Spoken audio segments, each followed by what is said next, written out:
কাৰ্গিল যুদ্ধৰ ২৫ বছৰ সম্পূৰ্ণ ৰূপালী জয়ন্তী উপলক্ষে কাৰ্গিলত ভাৰতীয় সেনাৰ বিশাল আয়োজন সাক্ষী উত্তৰ পূবৰ একমাত্ৰ সংবাদ মাধ্যম প্ৰতিদিন টাইমৰ কাৰ্যবাহী সম্পাদক সুনীত কুমাৰ ভূঞা আৰু দিল্লীৰ সাংবাদিক প্ৰাঞ্জল প্ৰতিম দাসৰ নেতৃত্বত যোৱা এটা দলে দেখুৱাইছে কাৰ্গিল বিজয় দিৱসৰ বৰ্ণাঢ্য আয়োজনৰ প্ৰতিটো মুহূৰ্ত আমি উল্লেখ কৰিব বিচাৰিছোঁ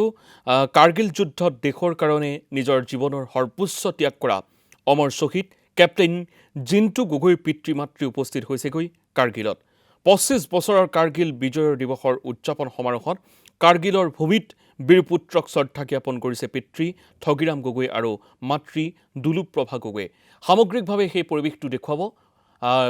দিল্লীৰ ব্যুৰো প্ৰাঞ্জল প্ৰতিম দাসে এই মুহূৰ্তত আমি আছো লেমচিন ভিউ পইণ্টত আৰু আজি যিসকল শ্বহীদ পৰিয়াল তেওঁলোকৰ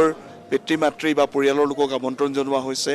দুলুপ্ৰভা গগৈ ডাঙৰীয়া আমাৰ লগত আছে আৰু ঠগিৰাম গগৈ ডাঙৰীয়া আমাৰ লগত আছে আপোনালোকে কেপ্টেইন জিন্তু গগৈ কাহিনী আমি সকলোৱে জানো তেওঁলোক আজি আহি ইয়াত উপস্থিত হৈছেই এক আৱেগিক মুহূৰ্ত আচলতে এয়া উদযাপন বুলি যদিও কোৱা হয় তথাপিও ক'ব লাগিব সেইসকল শ্বহীদৰ প্ৰতি এক শ্ৰদ্ধাঞ্জলি যিসকলে নিজৰ প্ৰাণৰ বলিদান দিলে সৰ্বোচ্চ বলিদান দিলে বৰ্মা আপুনি আজি ইয়াত আহি উপস্থিত হৈছেই ২৫টা বছৰ পাৰ হৈ গ'ল এই মুহূৰ্তত ইয়াত সকলোবোৰ লোকে ইয়ালৈ আহিছে আৰু শ্ৰদ্ধা নিবেদন কৰিছে আৰু কেপ্টেইন জিন্তু গগৈ যাক লৈ আমি সদায়ে গৌৰৱ কৰোঁ আৰু মাতৃ হিচাপে আপুনিও নিশ্চয় আজি ২৫ বছৰ কৰা এই দিনটোত আজি কাৰ্গিলত আহি তেওঁক শ্ৰদ্ধা জনাব বিচাৰিছে আৰু এই মুহূৰ্তটোত দেশবাসীক আপুনি কি ক'ব বিচাৰে দেশবাসী কি ক'ম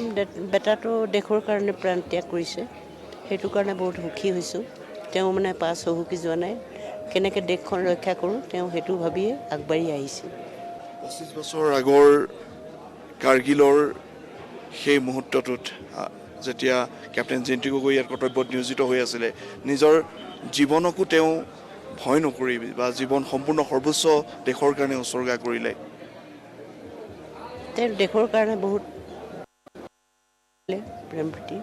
সেইটো কাৰণে তেওঁ সদায় আগবাঢ়ি আহিছিলে কোনোদিন পাছ পৰি যোৱা নাছিলে আৰু মই কৈছিলোঁ বেটা যুদ্ধ হৈছে তই কেনেকৈ কৈছে মা একো চিন্তা নকৰিবি আমি সৈনিক মানুহ আমি দেশখন ৰক্ষা কৰিবৰ কাৰণে সদায় আগবাঢ়ি যাবই লাগিব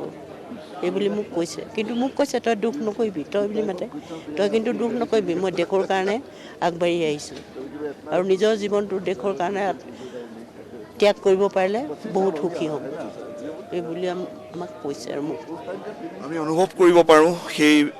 বেদনা যি তেওঁলোকে ইতিমধ্যে অনুভৱ কৰিছে মই পিতৃ তেখেতৰ ওচৰলৈ আহিছোঁ আজিৰ দিনটোত আপুনি ইয়াত আহি উপস্থিত হৈছেহি আৰু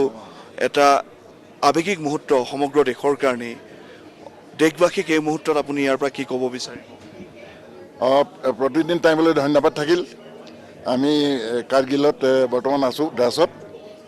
আজি চিলভাৰ জুবিলিৰ কাৰণে আমাক যি আমন্ত্ৰণ জনালে আমি অত্যন্ত গৰ্বিত ফিল কৰিছোঁ আৰু এইটো এটা মুহূৰ্ত যে আমাক ইয়ালৈ আমন্ত্ৰণ কৰিছে ২৫টা বছৰ পাৰ হৈ গ'ল অৱশ্যে আমি ভবা নাই ২৫টা বছৰ পাৰ হৈ গ'ল বুলি বেটা এতিয়াও আমাৰ মাজতে আছে আৰু সকলোৰে কাৰণে আমাৰ প্ৰতিজন মানুহৰ কাৰণে প্ৰতিজন দেশবাসীৰ কাৰণেই এয়া ক'ব লাগিব যে সেই দিনটো আমি কেতিয়াও পাহৰিব নোৱাৰোঁ অসমেও কেতিয়াও পাহৰিব নোৱাৰে আৰু নিশ্চয়কৈ ইয়াত যথেষ্টখিনি তেওঁলোক ব্যস্ত হৈ আছে আমি কথা পাতিম কিন্তু আজি সমগ্ৰ দেশৰ যি ৫২৭জন শ্বহীদ পৰিয়াল আছে তেওঁলোকৰ লোকো ইয়াত উপস্থিত হৈছেহি আৰু তেওঁলোকে এই মুহূৰ্তটোত সকলোৱে আৱেগিকভাৱে তেওঁলোকে প্ৰাঞ্জল প্ৰতিম দাস এই মুহূৰ্তত আপোনাক ধন্যবাদ জনাইছোঁ